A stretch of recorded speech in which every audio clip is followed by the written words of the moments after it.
এবার গাঁজাবাজ বলুন,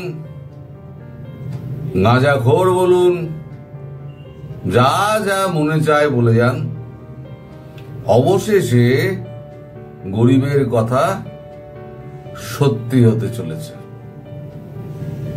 শেখ হাসিনা দেশে ফিরতে চলেছেন এবং তার সমস্ত প্রস্তুতি এখন কমপ্লিট হচ্ছে।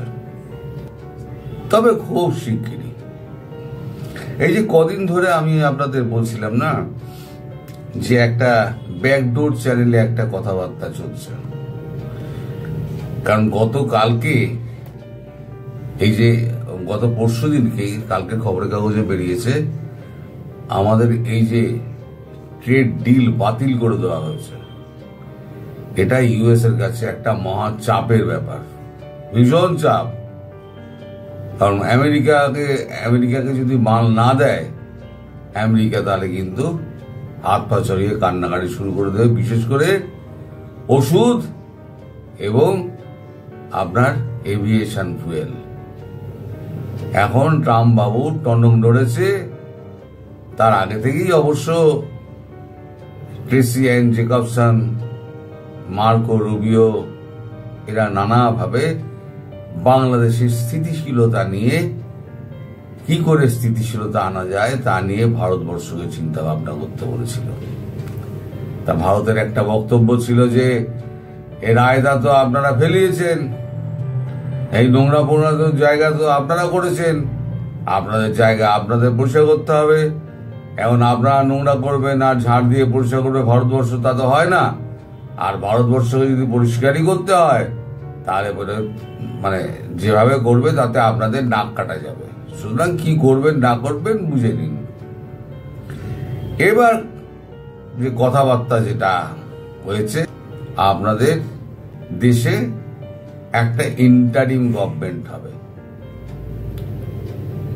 এই বাংলাদেশ এবং ইউএস কে বাদ দিয়ে যে কোনো তৃতীয় রাষ্ট্র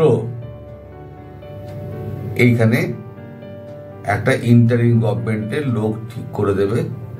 সেই ইন্টারিম গভর্নমেন্টের অধীনে 6 মাসের মধ্যে নির্বাচন করা হবে। আমি বহু আগে বলেছি যে শেখ হাসিনা তিনি চাইলে, তিনি যদি মনে করেন যে আমি ফ্রেশ ম্যান্ডেট নিয়ে আবার আসব, তাহলে তিনি সেটা করতেই পারেন, ভারত আপত্তি করবে না। এটা তার ইচ্ছে। আমার সম্ভবত মনে হয় শেখ হাসিনার ইচ্ছাই পূরণ হতে যাচ্ছে। তিনি 6 মাসের মধ্যে তিনি দেশে ফিরবেন, 6 মাসের মধ্যে ইলেকশন ক্যাম্পেইন করবেন এবং ইলেকশন হবে। ওই ফেব্রুয়ারি আর মার্চের মধ্যে ইলেকশন হবে। তিনি আবার, আমার যা মনে হয়, এখন 20 তো মাথার ওপর থেকে পায়ে নেমে গেছে, এখন তিনি 75 কি 70% ভোট নিয়ে তিনি আবার সিংহাসনে বসতে চলেছেন।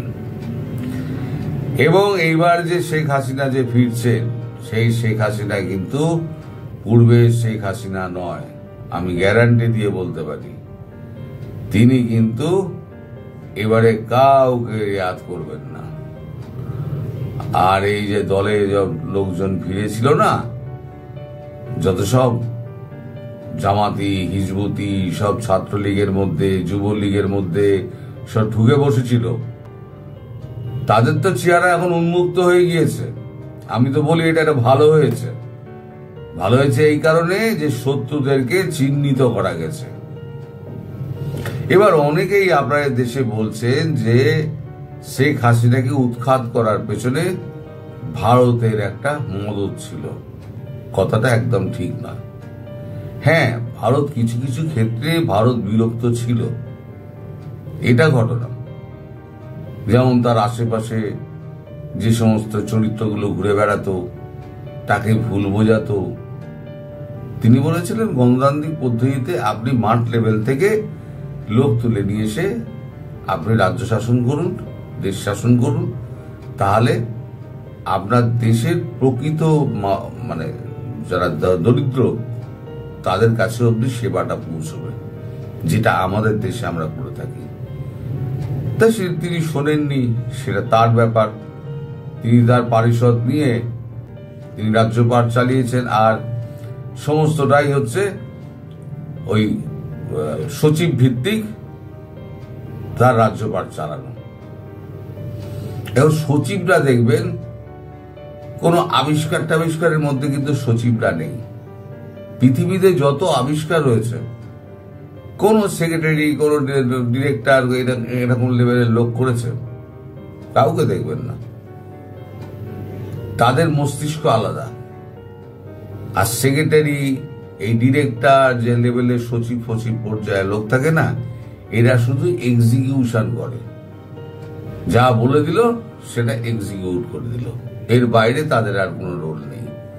ফলে যে আপনাদের দেশে যে ঘটনাটা ঘটছে, যে ভারতের একটা হাত ছিল, ভারতের এরকম মতো কোনো হাত ছিল না। ভারত যদি চাইতো অনেক কিছুই করতে পারত, কিন্তু ভারত ওদিকে ফিরেই তাকায়নি।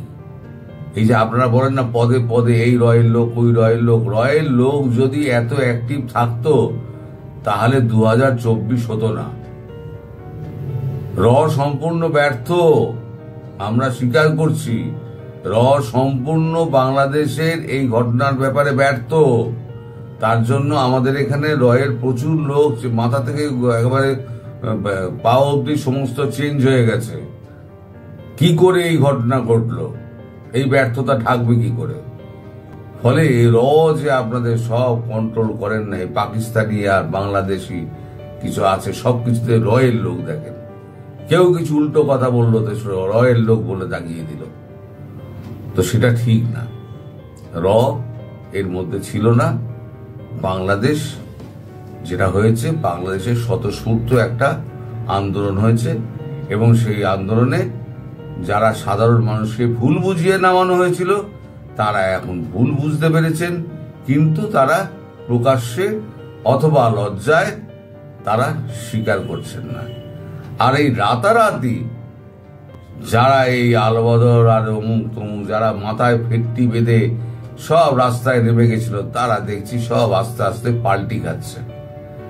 বুঝতে পারছে সময় খারাপ এসে গেছে, তাই এখন পাল্টি খাচ্ছে। সে আপনি শিল্পী থেকে সাংবাদিক বলুন পর্যন্ত বলুন, সব এখন অনেকেই দেখবেন সে লাল ফেসবুকে রং করেছিল, আমি শুনেছি, সে সমস্ত এখন পাল্টে গিয়েছে।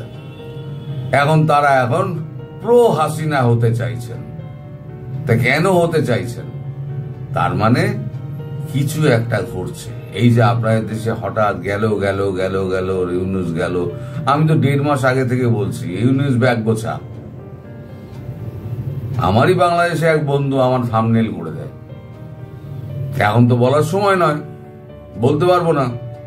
বলার সময় আসুক, তাকে আমি সামনেও নিয়ে আসবো, আপনার সঙ্গে কথাও বলিয়ে দেবো, কিন্তু সে পেছন দিক দিয়ে এখন সাহায্য করে সামনে আসে না। আমার যত থাম্বনেল দেখেন না, সে নিজে ইন্টারেস্ট নিয়ে আমাকে ফোন করে সাবজেক্ট ছেড়ে নিয়ে সে আমার থাম্বনেলটা তৈরি করে দেয়। তো সে অন্তত জানে যে আমি এটা 1.5-2 মাস আগে থেকে বলে যাচ্ছি, ইউনূস ব্যাগ গুছো, তোমার টাইম হয়ে গেছে। হ্যাঁ, তখন আমাকে প্রচুর লোকে নানান রকম গল্প টল্প বলতো, অনেক গাঁজাবাজ, মানে গল্পবাজ গাঁজাবাজ, কেজি গাঁজা খেয়েছে, অমুক তমুক। আপনারা 2 দিন বাদে লিখুন, আজকেও লিখুন, আমি আপত্তি করবো না, আজকেও লিখুন, কিন্তু 2 দিন বাদে আপনাদেরই লজ্জা হবে লিখতে।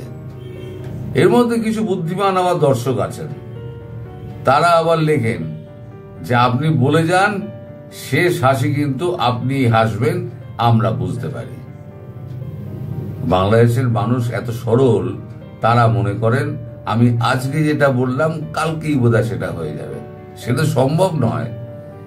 এটা একটা আলোচনার মধ্যে দিয়ে এই জিনিসগুলো হয়, সেই আলোচনাটা কানে আসে, সেই আলোচনাটা পাকবে, পেকে তারপরে তার পরিস্ফুটন ঘটবে, সময় লাগে, তো সেই সময়টুকু দিতে হবে। তো আমি যেটা 2 মাস আগে বলেছিলাম ইউনূস ব্যাগ গোছাতে, তা এখন ইউনূসকে সত্যি সত্যি ব্যাগ গোছাতে হবে। কারণ ইউএস এখন আর চাইছে না, মানে ইউএস এর কাছে ইউনূস এখন বোঝা হয়ে গেছে। তার তো যা নেওয়ার সে তো এখন জান্তা সরকারের সঙ্গে মায়ানমারের সরকারের সঙ্গে বুঝে নিয়েছে, তার তো আর করিডোর লাগছে না। আর এদিকে শিব গড়তে তো মাদর করে ফেলেছে তার সরকারকে দিয়ে, সমস্ত সন্ত্রাসবাদীদের ছেড়ে দিয়ে দেশটার 12টা বাজিয়ে দিয়েছে। মুখ পুড়েছে কার? মুখ ইউনুসের যেমন পুড়েছে তার থেকে বেশি পুড়েছে হচ্ছে আমেরিকার, ডিপ স্টেটের। এবার ডিপ স্টেট যদি ওখানে যায়, ডিপ স্টেটও লাথি মারবে। এখন শোনা যাচ্ছে তিনি হয়তো ওই টিউনিশিয়া এই সমস্ত কোনো জায়গায় গিয়ে, হয়তো আয়ারল্যান্ড, টিউনিশিয়া, এই সমস্ত জায়গায় গিয়ে হয়তো উনি মানে আশ্রয় নিতে পারেন। পাকিস্তানে যাবেন না, নিশ্চিন্তে থাকুন। এত পাকিস্তান প্রেম তো, এই যে আপনাদের বাংলাদেশি যত জিহাদি আছে কেউ পাকিস্তানে যাবে না। এখন বঙ্গোপসাগরে ঝাঁপ দেওয়া ছাড়া তাদের আর কোনো উপায় নেই, কারণ শেখ হাসিনা বলে দিয়েছেন এবারে আমি কাউকে ছাড়বো না, কাউকে ছাড়বো না, এবং না ছাড়াই উচিত। এই যারা যারা এই চক্রান্তের সঙ্গে জড়িত তাদেরকে ব্যবস্থা করা। আর একটা কথা, সেটা হচ্ছে এটা হবে কি করে? এটা হবে এই করে যে আপনাদের যে সেনাপ্রধান, সেই সেনাপ্রধানকে ইউনাইটেড স্টেটস অফ আমেরিকা তাদের প্রতিনিধি মাধ্যম একটা বার্তা পাঠিয়ে দিয়েছে যে সব ঠিকঠাক করো, সব ঠিকঠাক করো, শেখ হাসিনা ফিরছেন। ঠিকঠাক যদি না হয় তাহলে কপালে কিন্তু ওয়াকারের দুঃখ আছে। এমনি ওয়াকারের কপালে খুব দুঃখ আছে, জানি না শেখ হাসিনা হাতে পড়লে কি হবে, কিন্তু আমেরিকার কথা না শুনলে ওয়াকারের উপায় নেই। তাই আজকে আমি খবর পেয়েছি সকাল সকাল নাকি দরবার ডাকা হয়েছে। দরবার ডেকে তিনি বিশ্লেষণ করবেন সামগ্রিক পরিস্থিতি, এবং সেখানে 3 বাহিনীর প্রধান আছেন, তারা এখন সলা পরামর্শ করে তারা এখন যা ব্যবস্থা করার ব্যবস্থা করবেন, এবং ব্যবস্থার উপরে নজর রাখবে ভারত। যদি ব্যবস্থা ঠিকঠাক হয় তাহলে পরে শেখ হাসিনাকে ঠিক সময় মতো এখানে এনে পৌঁছে দেবে। আর যদি ওয়াকার ইউনুস যদি কোনো রকম গন্ডগোল করে তাহলে ভারত কিন্তু ইউএস এর কথা আর মানবে না, তখন ভারতের মতো ব্যবস্থা করবে। আর যাই হোক না কেন, সেটা আমার মনে হচ্ছে সেপ্টেম্বরের মধ্যেই হয়ে যাবে। এতদিন আমি আপনাদের বলিনি, আজকে আমি বলছি, যা হওয়ার এই সেপ্টেম্বরের মধ্যেই হয়ে যাবে। আপনারা এখন অপেক্ষা করতে থাকুন আর চা মুড়ি নিয়ে খবর দেখতে থাকুন। ভারতীয় চ্যানেল দেখবেন, আপনাদের চ্যানেল দেখবেন না, সব ভুলভাল খবর বলে বেড়ায়। এরা কোনোটা সত্যি বলে না, শুধু ভারতের নিন্দা করছে। পাকিস্তানের সৈন্য ভারতে ঢুকে গেছিল, ভারতীয় সৈন্য ফ্ল্যাগ উড়িয়ে পালিয়ে যাচ্ছে, এই সমস্ত অনেক তো গল্প ছাপা হয়েছে, বলা হয়েছে আপনাদের মিডিয়াতে। বাস্তবিক কি তাই হয়েছে? এখন তো সব খবর পাচ্ছেন। ঠেঙিয়ে বীজ জেলে দিয়েছে, আবার ঠেঙাবে, সেপ্টেম্বরে আবার ঠেঙাবে। এই সমস্যাটা মিটে যাবে।